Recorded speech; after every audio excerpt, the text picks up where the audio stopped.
OBC युवकांच्या गळ्यातील ताईत सुभाष घाटे यांना खान्देश तेली समाजाचा समाजसारथी पुरस्कार जाहीर।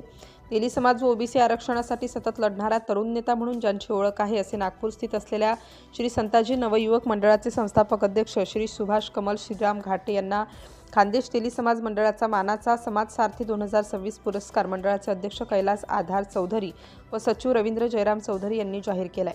खान्देश तेली समाज मंडळाच्या वतीने दर 5 वर्षांनी देण्यात येणारा हा मानाचा पुरस्कार तेली समाजातीलच समाजासाठी कार्य करून समाज विकास व प्रबोधनासाठी सक्रिय असलेल्या कार्यकर्त्यांना आकर्षक सन्मानचिन्ह, मानवस्त्र, सन्मानपत्र, शाल, श्रीफळ देऊन मान्यवरांच्या हस्ते एका खास समारंभामध्ये हा सन्मान करण्यात येतो। श्री घाटे पदवीधर असून नागपूर महापालिकामध्ये त्यांनी नोकरी केलेली आहे। समाजाचे काम त्यांनी 2012 पासून सुरू करून नागपूर शहराचे ते माजी युवक अध्यक्ष असून महाराष्ट्र तेली समाज सभाचे विदर्भ विभागीय अध्यक्ष या पदावर त्यांनी काम केले आहे।